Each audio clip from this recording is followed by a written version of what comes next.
This is my interview with an awesome girl named Shelley Sackier. And I don't even know how to do her justice, but let's just say from the first time I met her, I thought she was so interesting, so cool, so fun, and just wanted to know more. She has a fascinating life.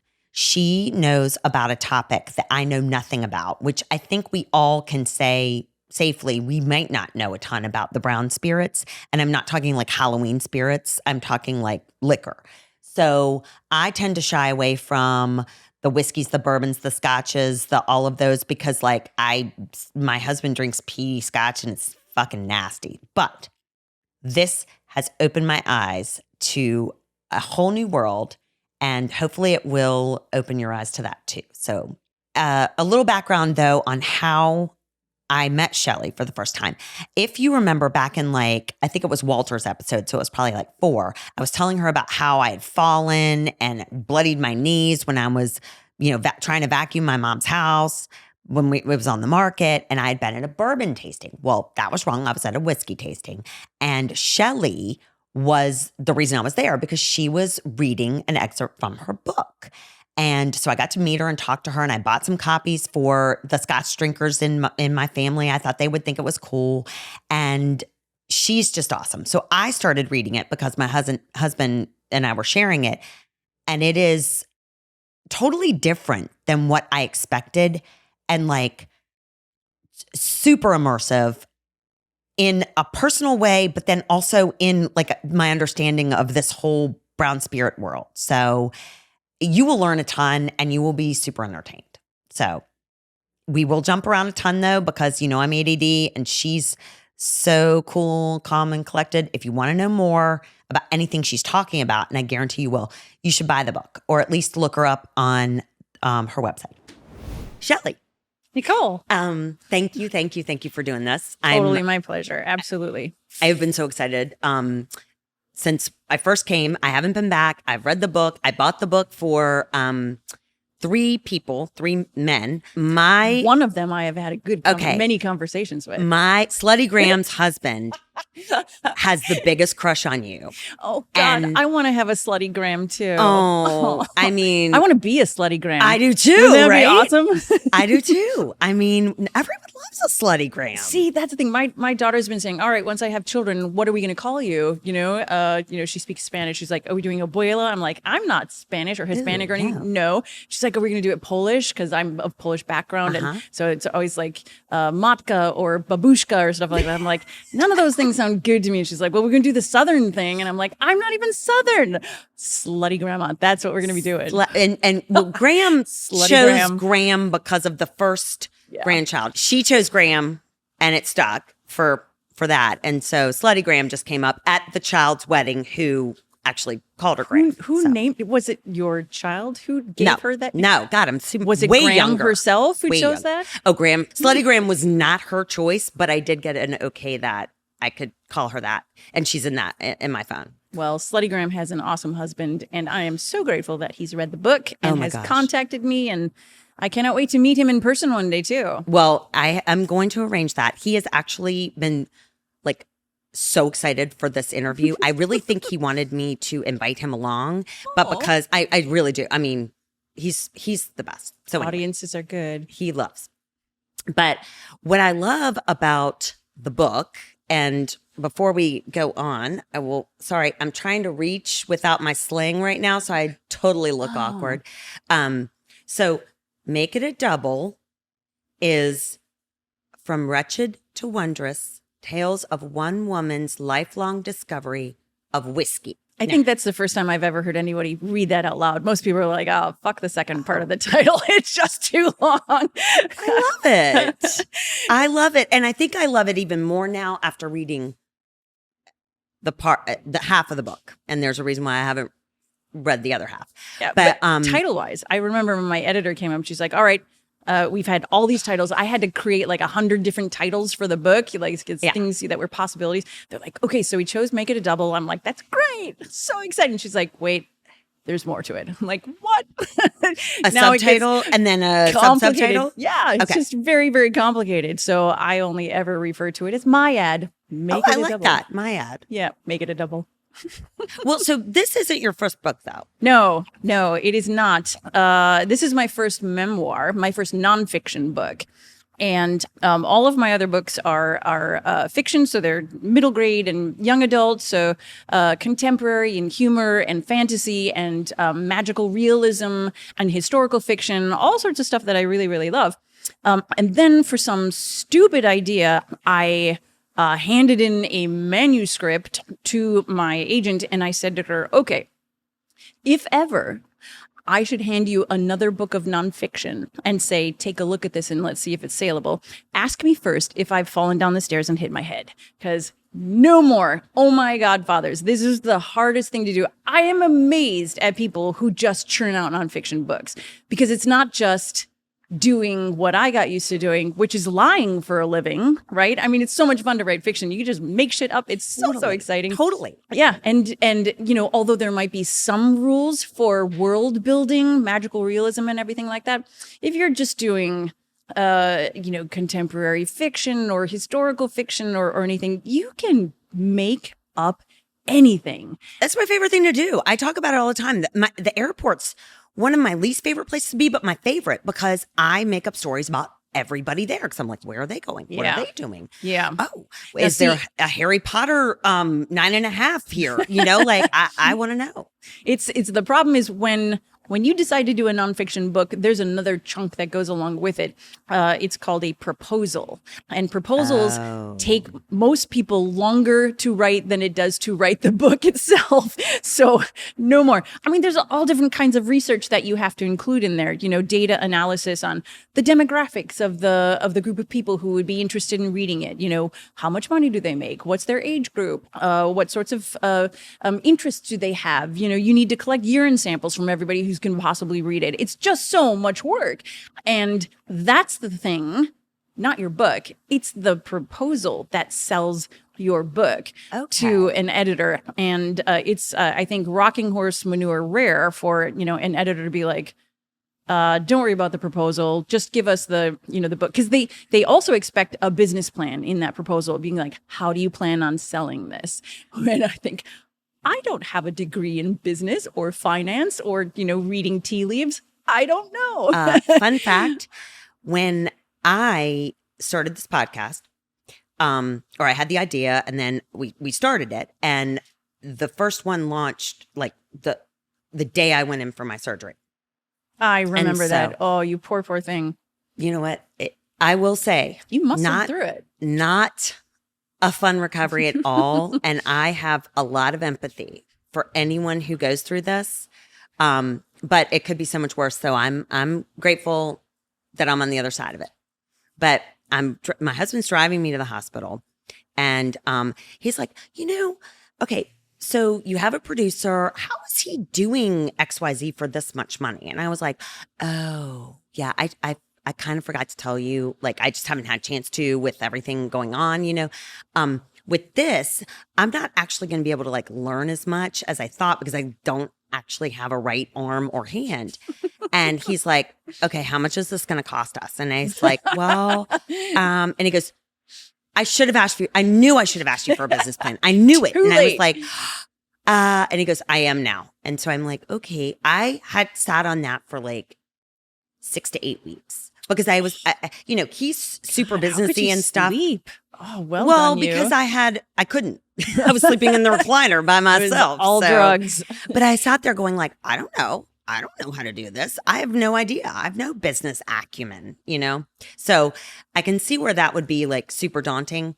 So what I'm thinking as you were talking, I was like, I would totally write the book and then write the proposal based on what I wrote. And that might have been easier for me, because that does sound like a lot of work. It is precisely what I did, but that's only because this was a memoir. Right. And so, you know, memoirs take place a long time before you actually consolidate them into, you know, 2 cardboard hardbacks and whatnot. So it is what it is. I learned a lot, but I also learned that I don't like writing nonfiction. So I want to go back to fiction. And yet my next book is supposed to be nonfiction. So yeah, it's crazy. Can you tell us? Yeah, I am working with one of the most incredibly celebrated master distillers of all of America. He's one of the founding fathers of distillation, in my mind anyway, and a lot of other people's names. So Dave Shurick is his name, and he was one of the first distillers, or the first distiller for Woodford Reserve, among tons of others. He's had his hands in so many copper pots, it's ridiculous. But what he came to me was, he's been a mentor of mine for some time now, and I adore him. Any problem I have here at the distillery, I'm constantly picking up the phone or just emailing Dave and being like, what do I do? How do I fix this? This is a problem. And because he has all these, decades and decades of years worth of learning and knowledge, he's just my first go-to. But he also has all of this knowledge that's never been put down onto paper, and all of these great stories of all of his fuck-ups in the distilleries that he's worked in, and all of the people who have worked with him. So he and I are going to tap all those folks and put together a story, about Woodford Reserve and its history. And so many people would love that. Yeah, I know. So knock on wood that all comes together. But yes, it's another nonfiction. but see, when it's about a person, like I actually think I could do that, because I like asking everyone questions, and I like learning stuff. You're and very good at interviewing. Well, that remains to be seen. But okay. Okay. So backing up, back to the title, Whisky. Spell whiskey. I love this question. When people ask me, what's the difference between whiskey with an E and whiskey without an E? Exactly. And the only difference, the only thing is that you learn how that country likes to spell the word whiskey. Okay. That's it. So it doesn't give you any kind of like massive, shining a light on their mash bills, or how they work their production room floor, or the distillation processes. Nothing like that. It is strictly a spelling thing. That's it. Okay. So to relate it to people who are on my level as far as IQ wise, that's like when you're in the States or you spell the word, color. They're favor, favor, flavor, yes. I have to constantly recorrect, emails and things like that when I'm going back and forth to the UK or to, other places in Europe. Yeah. It's spelling. Okay. So in the brown spirit world, we have Scotch, we have whiskey, we have bourbon, which may or may not be one of those. I am no genius, and I am not well versed in this area, so that's why I'm asking you. And then you have something like brandy and cognac and like, what else is that? Rum. Oh, yeah, allergic to rum. I just stay away from it. So, yes. So what makes what? So, and they're all from 3 different grains. Well, okay. So if we pull the lens back to like a 30,000 foot view, all bourbons are whiskey. Not all whiskeys are bourbon, right? Okay. All scotches are whiskey. Not all whiskeys are scotches, right? So whiskey is the like grandparent. Whiskey's that big umbrella term. Okay. Good. And every country has different legislative rules and regulations for what it is that defines Scotch, what it is that defines bourbon. So you can make a corn whiskey in Scotland or in India or in Australia, but you cannot call it bourbon, because bourbon is a legislatively dictated word. It is specific to the United States, and we have a claim on that. So you can get sued if you call a bourbon, a corn-like whiskey from Australia a bourbon. You won't be able to do it. We can't make Scotch here in America either. So whiskeys in Scotland are made with lots of different grains. Okay. If you're thinking about like a single malt Scotch, that's just barley. Okay, single malt, just barley. Just barley. But there are plenty of blended whiskeys in Scotland and in Ireland that use all different kinds of grains, right? They use wheat, they use rye, they use corn, they use barley. Here in America, we use a ton of different grains, right? Everything from sorghum to, I don't even know what that is. it's a grain, to, the four that I just mentioned. If it's a carbohydrate, If it's fermentable, you right? can make it into Okay. a spirit. Not all of them taste good, and I speak Right. from experience there. But like there are other countries that use rice, to make sake, Yes.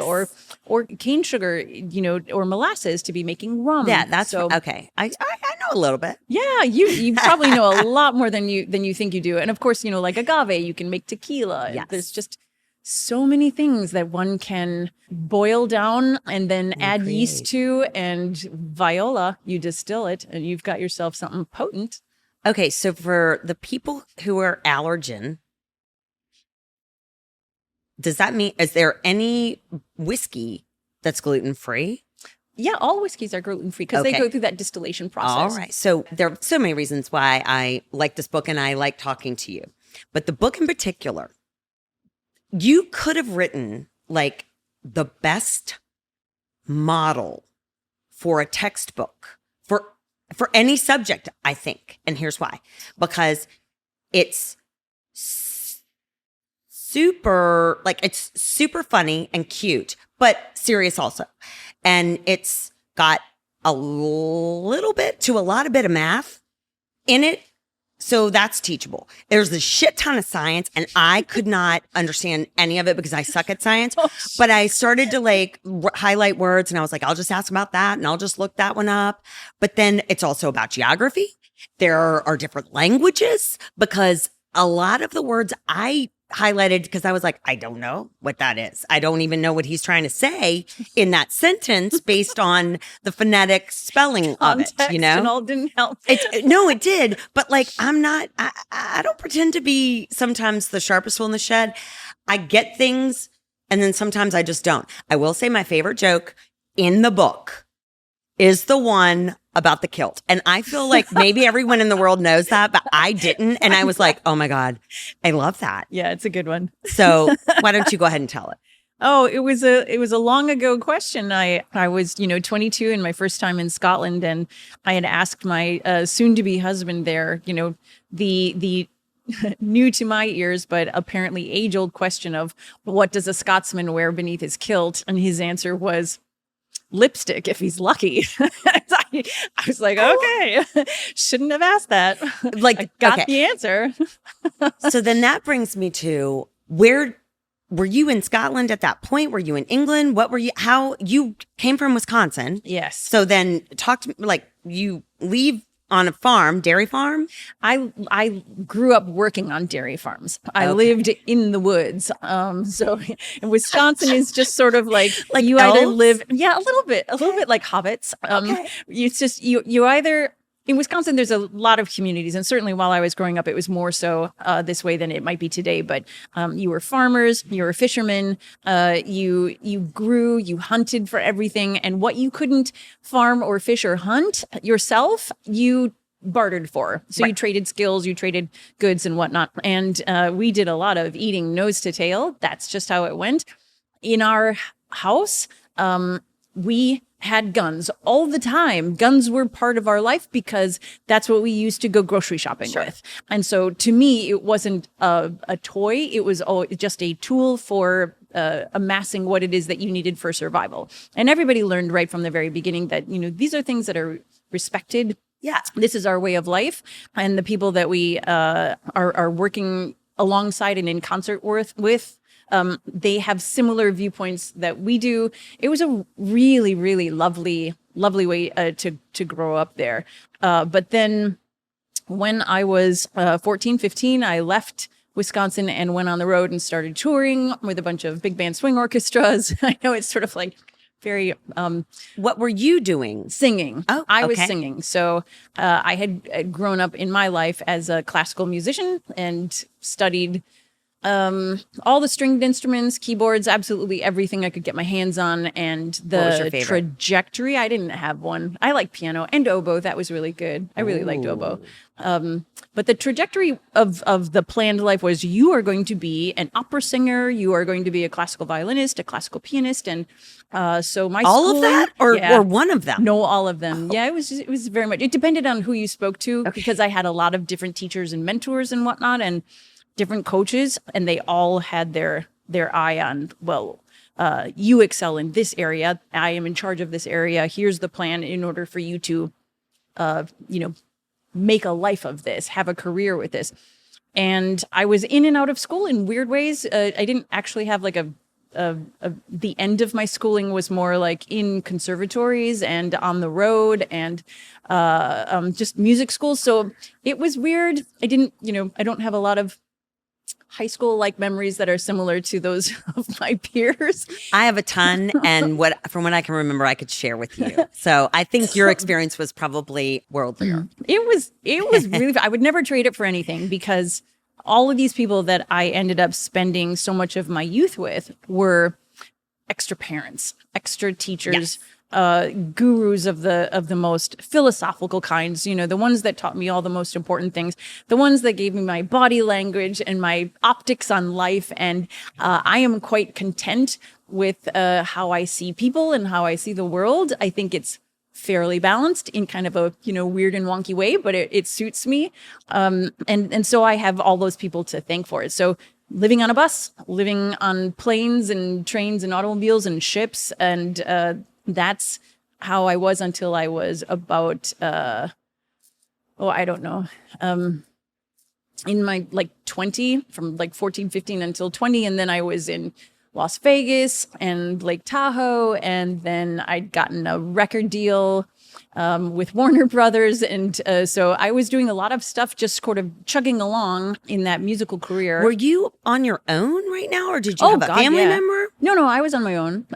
But I mean, I had all these older people Sure. around me. So, when I was doing the big band swing orchestra stuff, those guys were all the guys from Harry James orchestras and Stan Kenton's orchestras and Frank Sinatra's orchestras. And they were my dads, they were my grandfathers. I mean, there were no women around ever, but they were just so protective and had a lot of worldly wisdom in order to share. And then I met my soon-to-be husband in Los Angeles while I was making this album. And what was he? He was a professor of surgery, and he's an Englishman. I'm sorry. A professor of surgery. So he teaches people how to have surgery or do surgery? Yes, he does that and also did perform surgery as well. So he's a physician and then also teaches. Got it. Okay. Yes. Yeah. From the UK. So they basically kicked him out of the UK because they thought he was doing quackery. And that is a quote.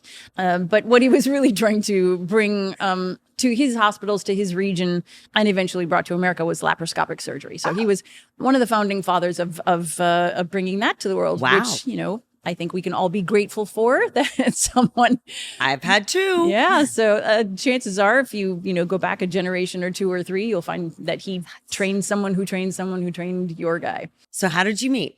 I was in the middle of writing a film score and was working with another producer. And so this was a high pressure job. And the producer I was working with said one night, he's like, all right, we need a break. I have to, I promised a friend that I would go play piano at their 25th wedding anniversary. And the singer that I'd hired has just crapped out on me. You want to come and sing for a little while? And I turned to him. I'm like, oh my God, never. We have so much work to do. I couldn't possibly leave the studio. And he said, I'll pay you $400. And I said, I'll be there. Absolutely. So it just so happened that my soon-to-be fiance was attending that party, and he kept requesting the same songs over and over again. I'm pretty sure he just didn't know, any other names of it, but he was just like, just sing and I'll come up and talk to you.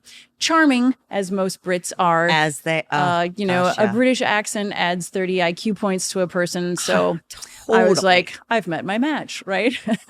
Now, and what was your experience? Like, did you have any other dating experience? Because No. Yeah. No. I was so secluded while growing up because all those people, they looked at you as a product, right? So from the moment that you signed a contract and you were on stage and you were on a tour. You're in the glass box. Yeah. Nobody touches you. You don't get to socialize. Okay. You don't get to go to parties. No drinking. No nothing. It was really boring. It sounds super intense while being fun at the same time.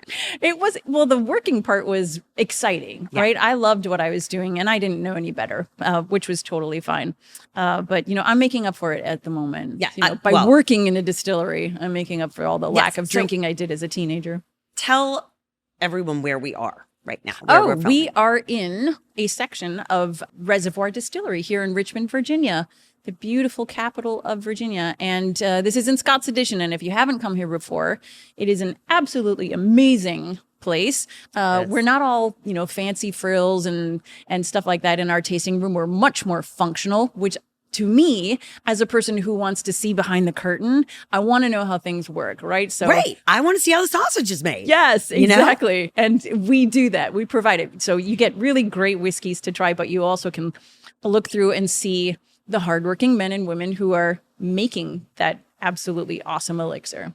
Well, and from everything that I've read and just listening to you talk, it doesn't sound like it's just, it almost sounds like it's an art form, because there's a balance of chemistry and there's a balance. I was smart enough to at least glean that from the book. So they brought one, we're going to taste periodically. Is that all right? Yeah, okay. Absolutely. So this one, that's a barrel-aged Manhattan that our resident publican, Michael Hanbury, happens to make. So he takes different whiskeys that we have that, like, we might just have an excess of something, and he pops it into a barrel and then adds a whole bunch of beautiful cherries to it and bitters and things like that. And then he waves a magic wand over that stuff, and then it ages in that barrel for a little bit, for a couple of months, 3 months, 4 months, and then hands it out to lucky customers. So sometimes it's here, sometimes it's not. It might just be festering away in a barrel someplace, becoming magical. So is it fair to say that every barrel is different? Oh, yeah. Well, you mean every barrel of the old fashioned or the Manhattan? Yeah. Which did he say? He said a Manhattan, I think. Oh, sorry. Then it's the Manhattan that he's made, because he does both barrel-aged Manhattans and barrel-aged old fashions. My husband drinks both, but his go-to is the old fashioned. Oh, you just have to, you step through the threshold of our tasting room doors and you ask, what's in the barrel, Mike? And you are going to be really lucky, because he always says something that is magically being created and ready to go into a glass, and then he'll show you the other things that are still somewhat, percolating. Not quite, percolating along. I always use festering, but that's such a bad word. It just sounds more like, plagueish. It reminds me of insects. Sores, flesh wounds, that sort of thing. Yeah, maggots. I got to change that one. Yeah, so percolating. Percolating. But that specific one, the whiskey has already been made, and Mike's just taking it and he's doing a finish on it. So he's creating a cocktail from our whiskeys and then aging that cocktail, which is really, really lovely. Okay. Do try it. Okay. So, but I know from the book, I'm supposed to smell first. Oh, right? There are all different kinds of suggestions that we have for people who are either new to brown spirits or new to a specific new spirit. Then I provide lots of suggestions for people as far as how they should potentially approach that new thing. So it smells yummy. That's good. And I dabble in. I basically am a tequila, vodka, red wine, black coffee girl. So those are all lovely check boxes to tick. Yeah. No complaints there. So this is 100% new for me, and so all right, I'm smelling it, and it actually smells really yummy and kind of sweet. Yeah. So one of the things that I tend not to do is provide people any tasting notes, because thank you. Biologically, we're all very, very different people. And so your genetics are going to suggest what is apparent to you and in your smell brain, on your palate, and it might, what you smell, I might not, what I taste, you might not. And so to tell someone, if you're in an entire room and everyone's like, I'm getting coconut, and you aren't, it's not because you're not trying hard enough, right? It's probably because there's a neuroreceptor in your brain that just is not wired correctly to receive that specific aromatic compound. I didn't get the information. Yeah, right. So there's not a lot one can do about that except find other bits of joyful things inside that glass. So you're putting the glass beneath your nose frequently and repeatedly because aromatic compounds are going to release themselves from that liquid one by one based on their volatility. Most people can only, when they're smelling anything like wine or your tequilas and whatnot, there are all these different kinds of aromatics that are inside there. All those aromatic compounds, which you can parse out if you're lucky and you train your nose.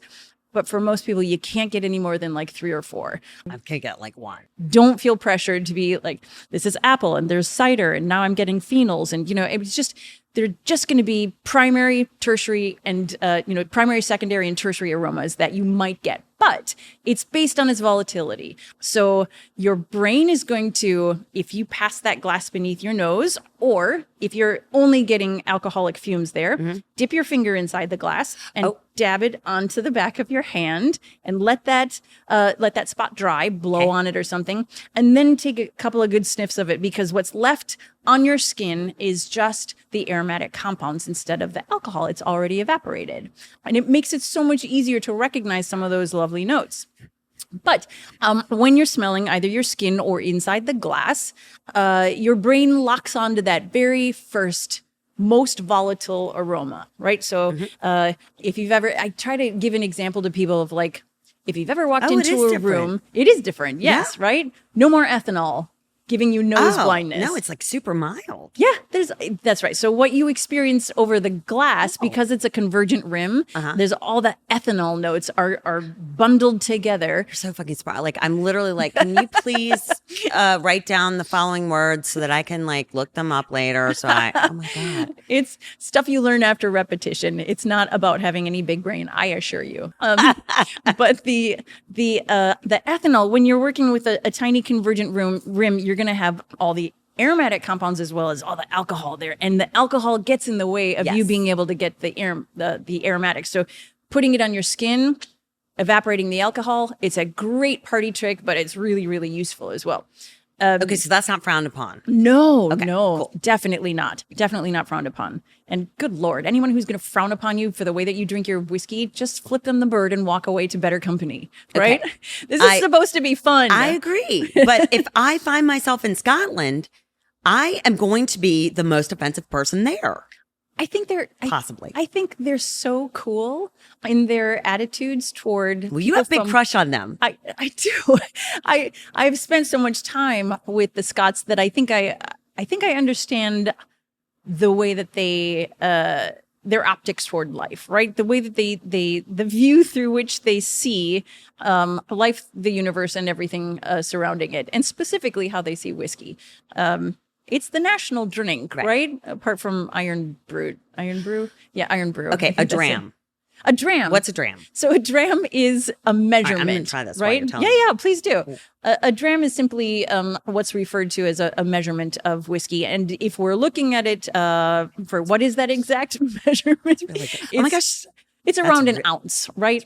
Just a little bit over an ounce. An ounce. Okay, good. I got you. But when we're doing, beautiful premium whiskeys and stuff like that, it's not the kind that you're shouting back. Right. It's not slamming it back and then a beer chaser kind of a thing. There are perfectly good whiskeys and spirits out there for doing that with. There's a use for everything.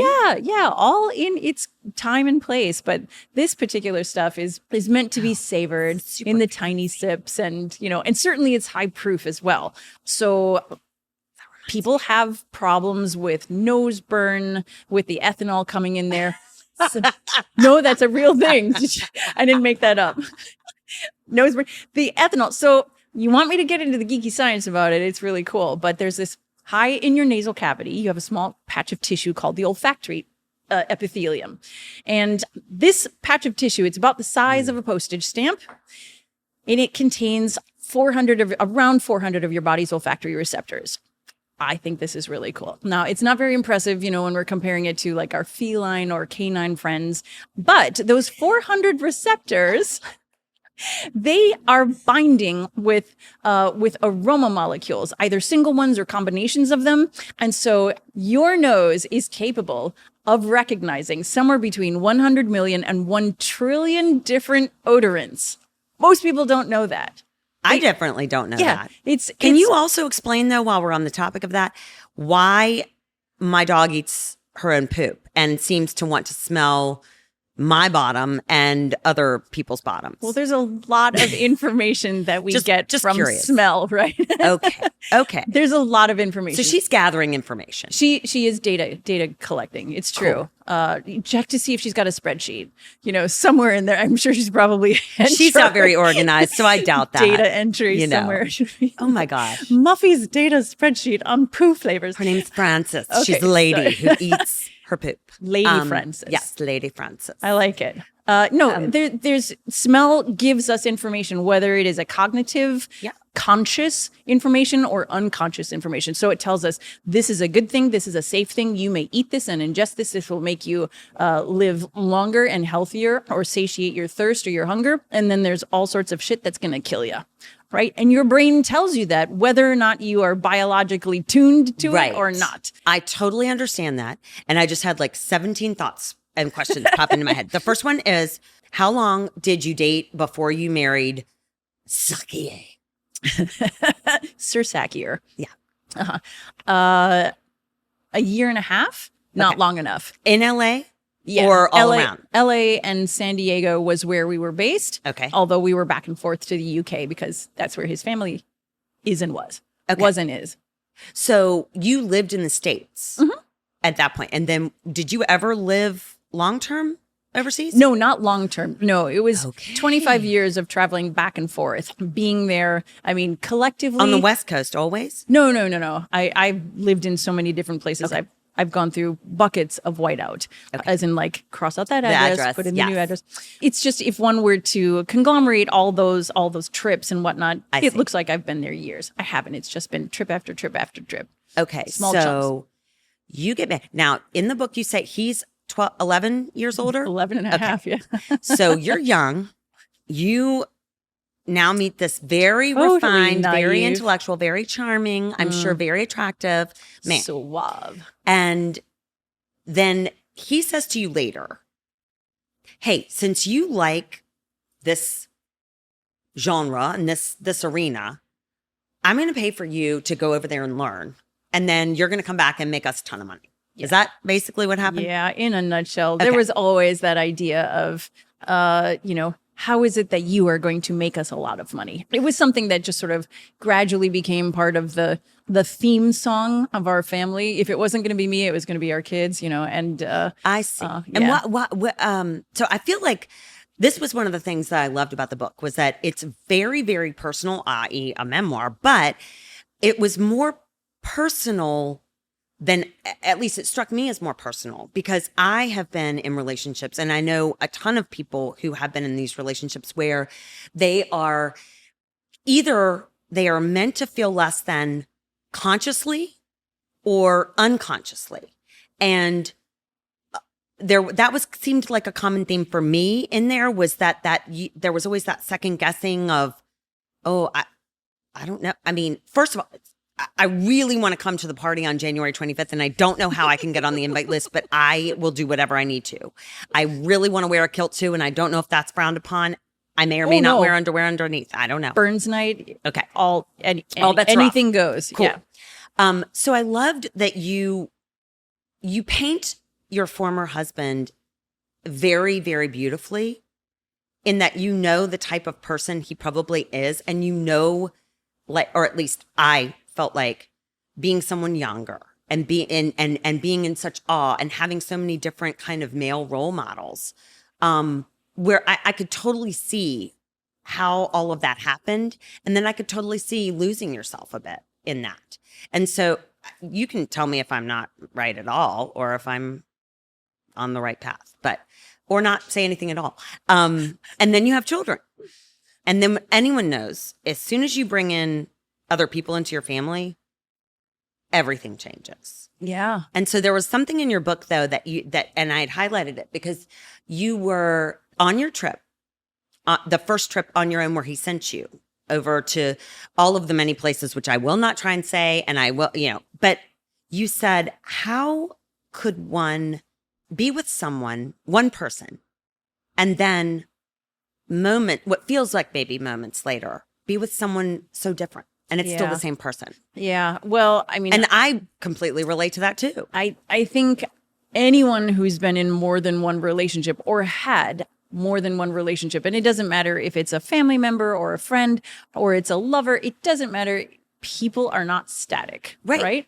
We are all organic in nature, where our experiences make us evolve into a different version of ourselves every day. And sometimes it makes you a better person, and sometimes you're not your best self. Right. I think as far as writing the memoir, it's a very vulnerable experience, right? You putting yourself out, you're sort of like slicing yourself down the middle and sort of displaying open kimono to absolutely everybody, to be like, this is the great stuff. But then, there was a lot of really shitty stuff that happens too, because you're interacting with other human beings. And I think that it was hard in some ways writing this book because I had different editors. Sure. All the people whose fingerprints were on this book, first of all, thank you, because they all contributed it to what it has become today. It's not just me; it's many, many people's book. Sure. And but the common thesis or theme rather was, I need more. I want more. I want more. I want more. I want more emotion. I want more story. I want more vulnerability. Dive into this story. Give us more. I noticed there's a science chapter. And then there's personal chapter. Then there's math chapter. Then there's personal chapter. So if I was I just had to Google a lot of words there for myself. But then there are so many great things about this book, but you can put it down and then you pick it back up and you're like, oh, wait, I'm in a completely different world now. And I'm laughing, and you don't have to be like, oh, wait, what happened? What was John doing back then? It's very easy to read. And it's also educational and witty and personal at the same time. So I so appreciated that. I think we have an opening in the publicity department. We would really, really like you to consider filling out an application for that. I could sell the hell out of anything I really, really, really believe in. That's why I should work at a bakery, because I believe in baked goods. Oh, thank you. Yes. Really well done baked goods. So love bread. So that part was hard, right? So being vulnerable. And I think with any story, one has to remember as an author that it's not about you. It's about it's not your story. It's their story. So if you can make your experience the universal experience, then that's how you connect with people. If it's just so far-fetched for other people to kind of connect, they're like, I'm just not relating. Yeah. I just can't get you into have to it. have that thread, and you do this in such a very charming, witty way. Thank you. And you come off sounding extremely smart and intellectual, but not highbrow and pompous, which you just described my ex-husband. Okay. I thought so. That's what I got. Right. And there are so many adjectives that I could use in order to describe him that are probably, not what my editors or the lawyers who work for my publishing company would advise me to be using. And that's fine. Those are personal experiences. Yeah. I've got a diary for all that stuff. I have a lawyer who has reams and reams of information about our conversations. So that's not necessarily the kind of book that I wanted to create, in that I didn't want to use this as a vehicle to say, here's such a horrible human being. Oh my gosh, no. Because he was a lot more than that. As any person who has ever written a book of fiction, when you have a protagonist, you have an antagonist. You've got a villain, right? You have a hero and a villain. And in order to make any villain a great, great villain, you have to give them a purpose, a reason. You have to give them something that is going to make them relatable to the reader as well. So the reader has to see themselves in that spot, as well as in the victim, right? Or the person who's going through the trials and tribulations.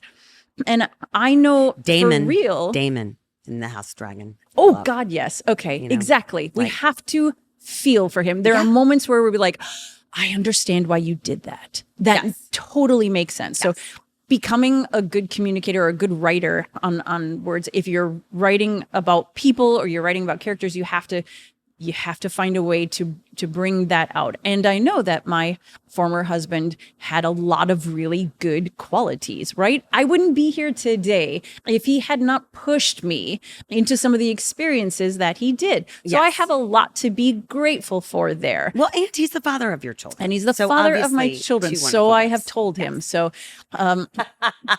but there are all sorts of things that were the catalysts to my leaving him and growing a backbone, right? To deciding that I am no longer going to be thriving in this relationship. And how can I use those things that are so heartbreaking that are, making me question my own capability, my own sanity. People are really good at gaslighting you into thinking you're never going to be able to survive without them. Certain personality types, aka, narcissists, they're very, very capable of manipulating others. I saw that happening in my family, and that was a massive red flag, which begged the question of how long are you going to let this go on? And, do you have the courage that is required of you in order to make that leap and test your own resolve? So again, I probably wouldn't be as strong of a person or as smart of a person or as just having the worldly wherewithal that I do had it not been for him. So I could have filled that with so many more pages of rage, but what's the purpose? Well, I think people can read between the lines anyway, and they can tell, through the little bits that and the exchanges, you can get there. Yeah, you can get there. So you do all this research and you become kind of, I don't know if you would call yourself a connoisseur or at least a teacher, a very knowledgeable person about this world. How did you end up here? My thirst, quote unquote, for whiskey started when I was 22, when I had that initial experience. In the book, there's I describe going to this distillery and taking a tour and not having any idea. I mean, up until then, I had no alcohol, right? I was just a total newbie there. And at the end of a distillery tour, as one is wont to have happen, you get handed a beautiful little dram of what they have produced. They're what they say is, you are one of the luckiest people in the whole world to be tasting this incredible tonic. And I gave it a sip and I did not feel lucky. Right. I felt duped. I felt totally duped. I looked at my, fiance and I looked around at me and I'm like, oh my godfathers, who in the world would ever make the mistake or could be conned into taking a second sip of this stuff? It is shite. It was just horrible. And then I was quickly escorted out of the building and told to keep stum. So fine. That night, we were, in this beautiful country house hotel, and the barkeep... The water. That was the other thing. You were talking about the water, and I was like, I needed to ask this question. Okay. Did you feel slimy when you got out of the bathtub? You mean the peated water? Yes. Have you ever been in peated water? No. Why would I? I mean, I don't even like the smell of peat, and I now know what peat is because of the book. Yeah, no, I want to be buried in it. Oh, it's just. I mean, obviously, it's an acquired smell, and I'm very on the elementary level right now. So the cool thing about peat is that it does not have a smell or a taste in its natural organic form. It's only when it's burned does it release its volatile oils. Yes, you can bathe in it. The water in certain parts of Scotland is brown and you can drink it and it's not at all a problem. It does take a little bit of getting used to, but yeah, it's not a problem. Okay. Yeah. I mean, that's fine. You got to get clean somehow. It's not slimy. It's hard to wrap your brain around something so foreign. In my head, I was like, she probably just dunked in and dunked out. Oh, and that was it. Like, yeah. Oh, yeah. Like, okay, clean enough. So good enough for government. Right. Mm-hmm. The barkeep. Yes. He's the guy who then said, would you like a dram of scotch to keep you warm? It's November, we're looking at the menu for dinner. And my former husband, who's like, oh God, don't waste your beautiful spirit on her. Okay. She has an uneducated tongue. And he's like, hates whiskey. Oh my God. What did you give her? And he's like, I gave her a dram of Oban. You would have thought I gave her poison. And the guy, very theatrical, he's like, oh, you did. So you did give her poison. Or maybe he didn't say poison. He probably said, you gave her something that was, just unpalatable to the uneducated tongue, right? Yes. And he was much more elegant about it. I heard you gave her poison, which, made me feel like, that kind of a response. I was 22. What did I know? But he's like, let me give you something else. I'm going to have you try something else and see what you think. And I promise you're going to want more of it tomorrow. And I'm like, are we still talking about whiskey? So at that point, I was still thinking of like all Scotsmen in kilts. And he just looked so ever so lovely in his. And he brought this beautiful bottle of Glenkinchie, which is a lowland single malt scotch from the garden of Scotland. And I took this sip and I just sort of felt like this tiny little fire had been built right in my belly. And from that moment on, I was transformed. And so I spent years just knocking on every distillery door that I could get my hands onto and, begging for them to let me in and ask questions about the machinery because I wanted to know the answer to the question, which was, how is flavor made? Right. Right? Which is a very basic question, but does not have a basic answer. No. Yeah. Not a highbrow question, but boy, oh boy, a lot of complexity to the answers. I can imagine the responses to you vary drastically. So, I mean, did you ever have someone like not, just shut the door in your face? Did you have them cuss you out? Or did you have them like tell you, the Cosmopolitans are down the road? I mean, what? Yes, and yes. The difficulty that I found in trying to get access to production room floors or to speak with distillers was vast and varied. Yes, it was difficult back then, 25 years ago. Yeah. They were really surprised that, number one, a girl wanted to ask questions about what they were doing in this plant, in this manufacturing building. And, why in the world are you interested? And more often than not, it's not like they refused me. They were just sort of befuddled.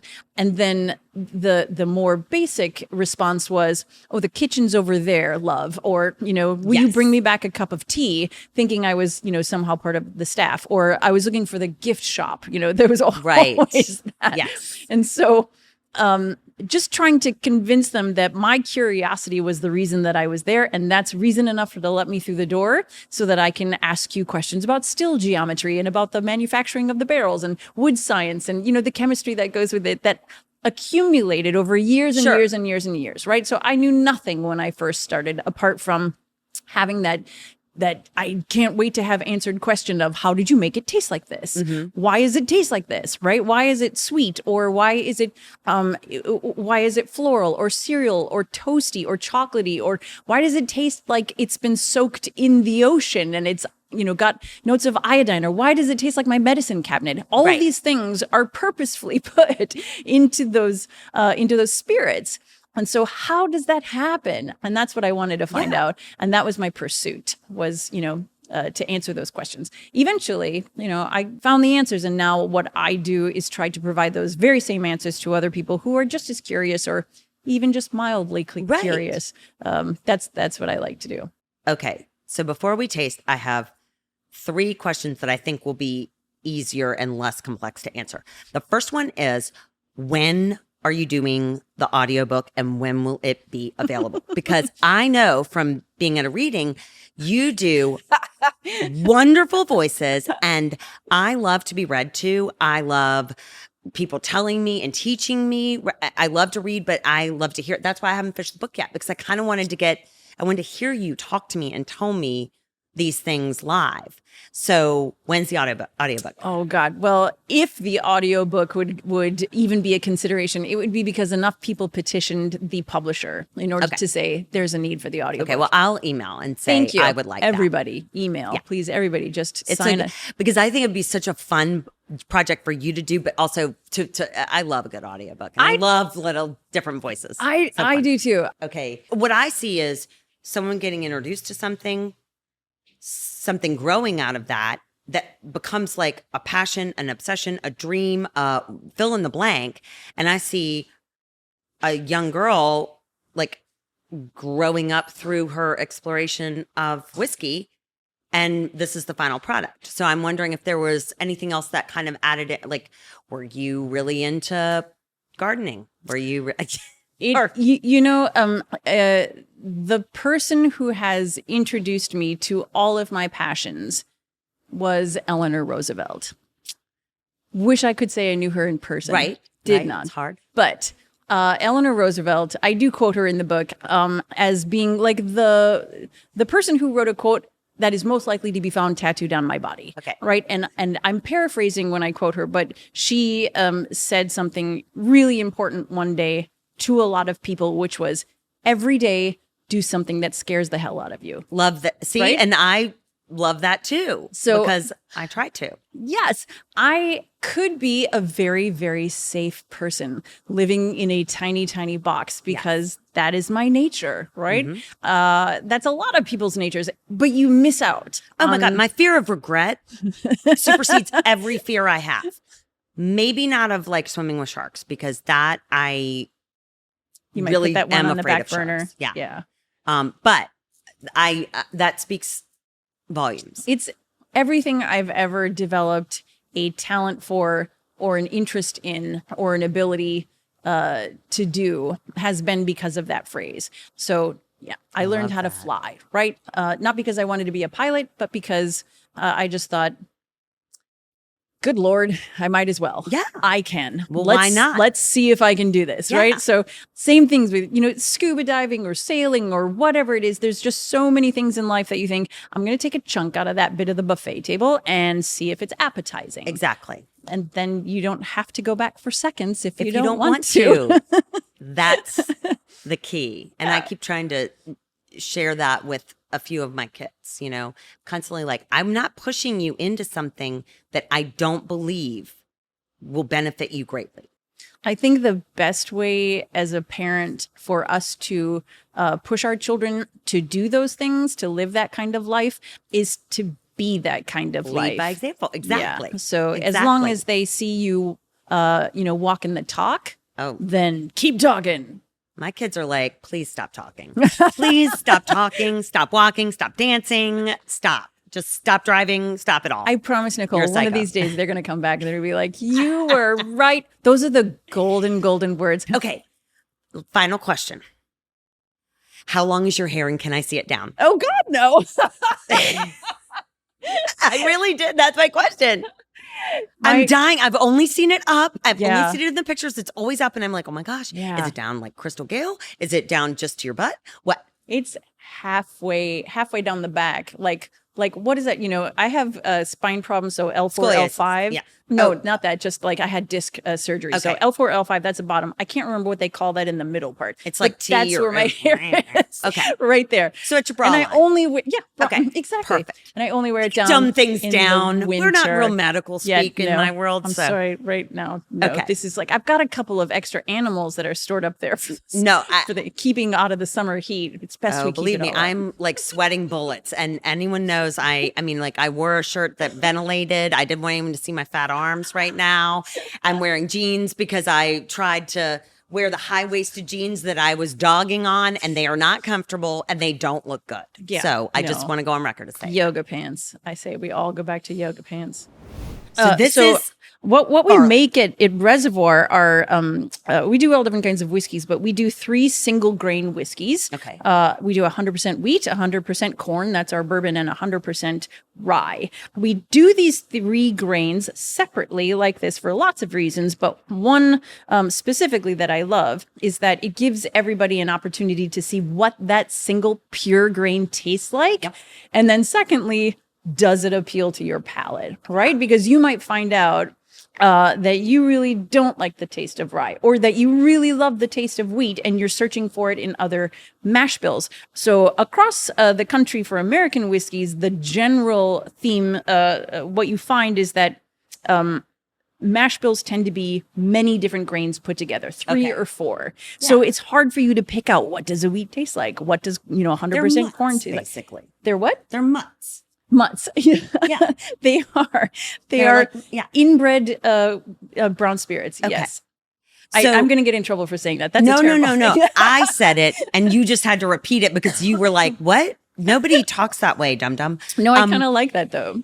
But so this is actually very helpful for me because like in the beer world, it took me a long time to be able to say, I can walk into one of the craft breweries and I can be like, I don't like hoppy beer. I don't like hops at all. So I like ales and lagers, I guess. But it took me a while to understand that. So I'd be like, I hate that. That's awful, no, you know? it's So it's good to know, like if I don't like a corn or if I do like a rye. or if you find the cool thing about having them as single grains, it's like being you have an opportunity to play master blender all by yourself, right? So if you do know what you like, if you're in your local ABC store or your liquor store and you're like, this is my favorite whiskey and these are the grains inside of it, and I have researched so I know the percentages of those grains, you can mix it yourself. You can recreate just about any mash bill with these three right here. That's what's so cool about it. All right. Okay, so the one that you are tasting today is this is the bourbon. So it's 100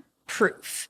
So 50 ABV, 50 alcohol by volume. So it is quite high. We do that as well for the reason because you're really getting your bang for your buck.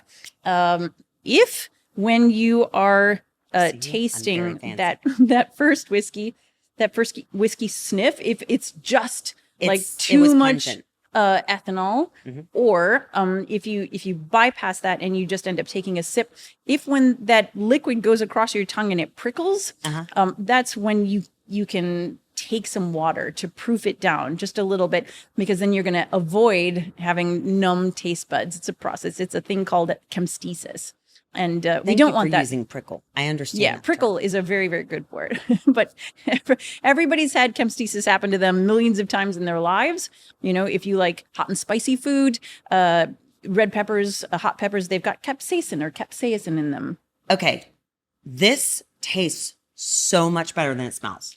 Good. Tastes so much better than it smells. Well, what you're smelling in this convergent rim is ethanol, right? So that's why you can use it in a different shaped glass, or you can, add water to it if you don't want that ethanol blast. But I'd say change the shape of the glass for you so that it's more like in a rocks glass. Okay. Because then you have more surface area where that liquid is on, and all of those aromatic compounds are rising together rather than just the ethanol coming up there. It's very much based on volatility.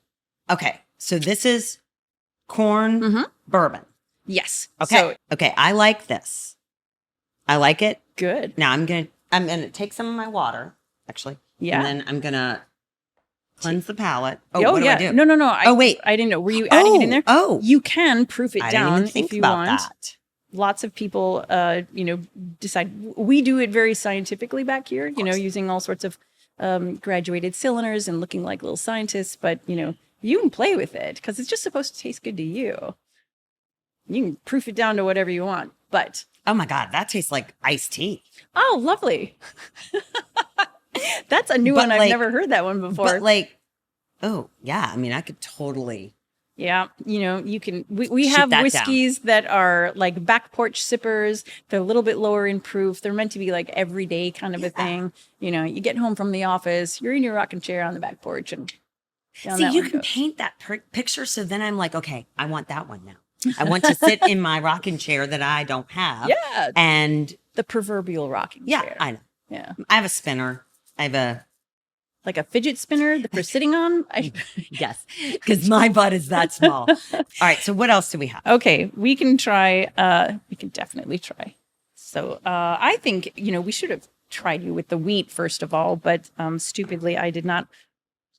I love the wax on this because I don't have to use one of those wine corks to. You just twist it hard enough. I can't help you. I have no right hand. I mean, I can. Are you becoming ambidextrous? I am getting. I've done a lot with this hand. Okay. Not that. So the wheat is a really, really gentle grain. It's usually used as a softening grain for a lot of whiskeys, and you tend not to find it on its own for the most part, which is such a shame. I call this our gentle gem. It's buttery, it's savory, it's silky. It's got this really great mouthfeel to it. It's just lovely. But for every person, it's different. And it becomes smells really good. Yeah, no, it's very evocative of whatever those first experiences were, either pleasant or unpleasant. Sadly, lots of women come in, they're like, I don't like brown spirits. And I say, this is not a college frat room. I promise you, it's not the same sort of thing. And we try to retrain them into thinking differently about their experiences with spirits in general. Well, this is what spirits. I'm hoping people might get from this is that give it a try. Mm-hmm. And if you don't like it, there are ways to continue to give it a try. Lots of because ways. I wouldn't have thought that, Yeah, whether you're proofing it down to make it more palatable to your level of acceptance on your tongue or your nose. Now, the thing that I did was I gave you the wheat second, and the wheat always goes first because it has such a delicate profile that anything that follows it is basically going to wipe out that profile. So I ruined that for you. My apologies, Nicole. That's okay. Oh, well, gotta have one fuck up a day, right? Look, I have a bunch of them every day. Every day. I'm going. Which was the wheat that you were like? Okay, that's fine. That was the wheat. I will pour it. It doesn't matter. Wheat. I'm just pouring my corn in there because I didn't try it, so that you can try the rye on its own. So the rye, again, it's 100% rye. Dave Cutno, our proprietor here, he always refers to the rye as the Adult Swim whiskey of Reservoir. That's so funny. That's probably why I like the mid-range one. Like, I'm not a grown-up. Well, I'm 25 stuck in this body. Sucks. And face. The rye is generally bold and spicy. It's got some vegetal note in there for lots of people. Definitely it overpowers. It's going to overshine the wheat and the corn expressions.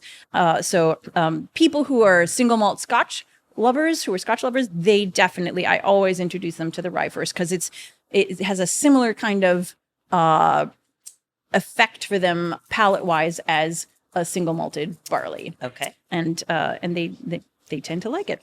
But, all of these whiskeys, the cool thing about all these guys is that they're made the very same way. They have the same procedure, and they get aged in very similar barrels. And our process is that everything is hands-on. So nothing is ready until it's ready. Every single barrel is checked. We don't have it's been 3 years or it's been 5 years. It's nothing like that. Our barrelman, our master blender, is so talented, and the team of people that he has working with him, they're always testing, and to make sure that it is perfect. It's ready to go into a bottle. This will be my last question. What made you be here now, like in Virginia, starting Reservoir?